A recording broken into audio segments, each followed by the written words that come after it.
Hello, dear class. I want to tell you about my time as an exchange student in Massachusetts.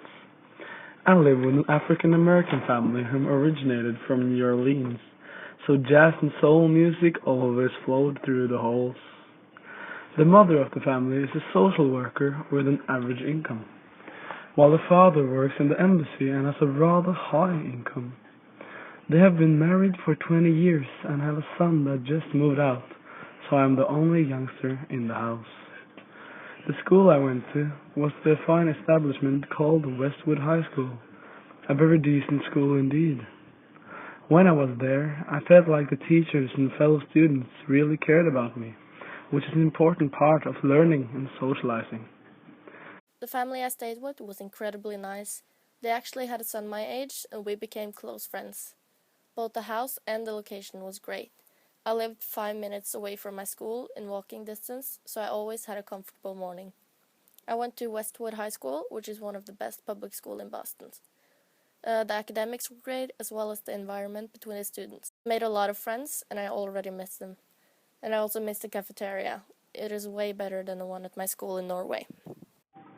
When I visited Massachusetts Museum of National History, I learned a lot about the history of the state, and I decided to create a timeline to give you some quick facts. English Europeans first colonized Massachusetts in 1607, and Jamestown was established as the first settlement of New England.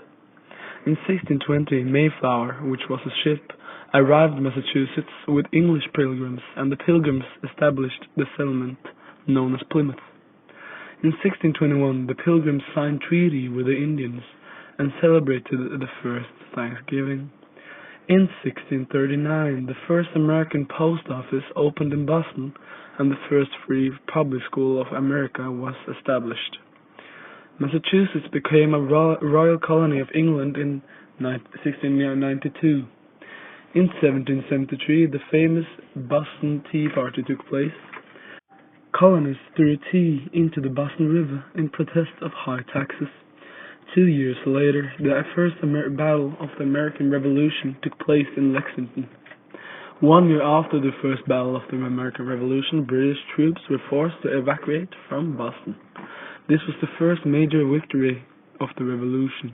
After the victory, John Hancock was the first person to sign the Declaration of Independence. John Hancock was a citizen of Boston.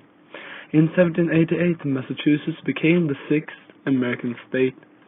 And that's all for the timeline. Thanks.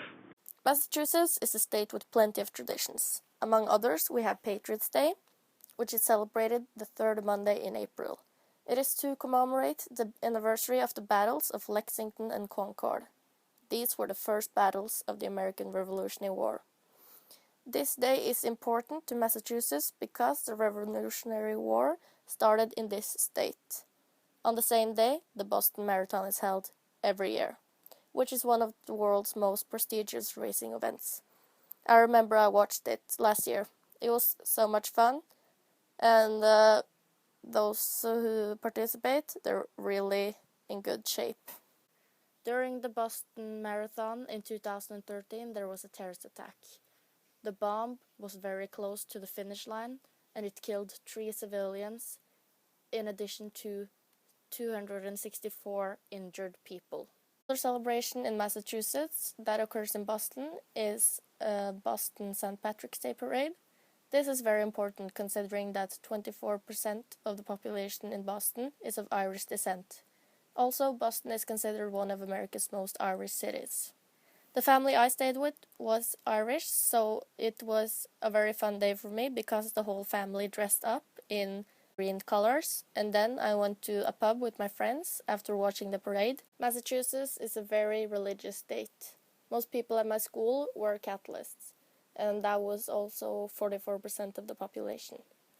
But I also got some friends from other religions. I got a Jewish friend, and there are only 1.8% Jews in Massachusetts, so you could say that was rare.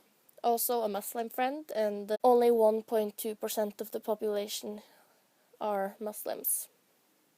Those are the biggest religions in Massachusetts. When it comes to food, I had a lot of it. A lot of good food.